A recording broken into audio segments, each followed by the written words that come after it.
This book is called The Best Nest by P.D. Eastman.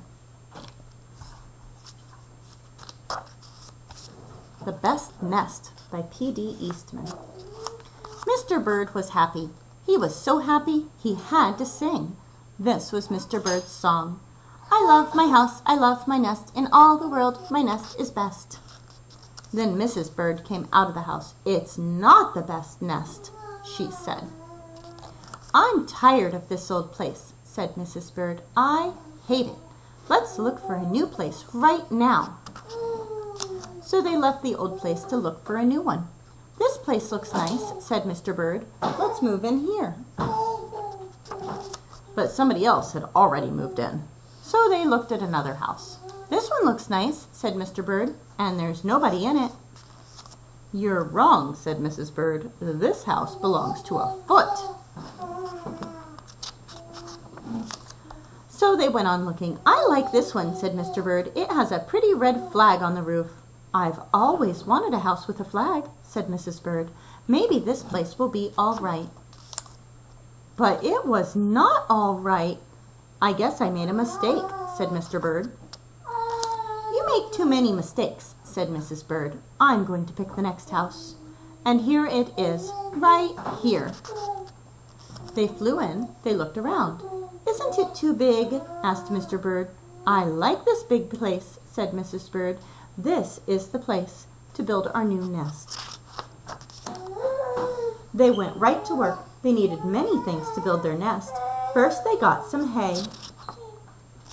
They got some soda straws and broom straws and got some sweater string. They got some stocking string and some mattress stuffing. They got some horsehair. They got some man's hair. And soon they had all the hay, all the straw, all the string, all the stuffing, all the horsehair, and all the man hair they could carry. They took it all back to build their nest. Mr. and Mrs. Bird worked very hard. It took them the rest of the morning to finish their nest. This nest really is the best, said Mrs. Bird. I want to stay here forever. Mr. Bird was very happy, too. He flew to the top of his house. He sang his song again. I love our nest. I love our... I'm sorry, I read that wrong. I love our house. I love our nest. In all the world, our nest is best. He was so busy singing, he didn't even see Mr. Parker coming. Every day at 12 o'clock, Mr. Parker came to the church. Mr. Parker came to pull a rope. The rope went up to the bird's new nest. The rope rang the big bell right under Mrs. Bird's nest. Bong, bong, bong. Mrs. Bird got out of there as fast as she could fly. When Mr. Bird came in, all he could see was a mess of hay and string and stuffing and horsehair and man hair and straw. Where was Mrs. Bird? I will look for her until I find her, said Mr. Bird. He looked high.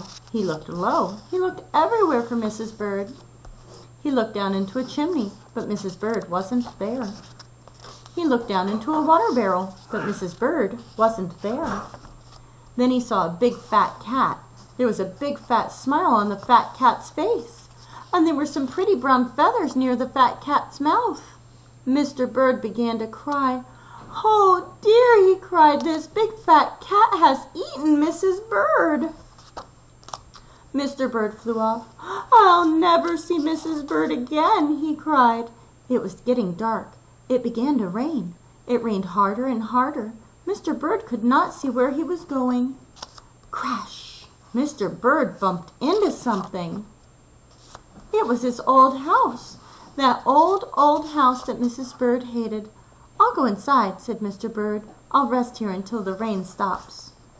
Mr. Bird went in, and there was Mrs. Bird, sitting there singing, I love my house, I love my nest. In all the world, this nest is best.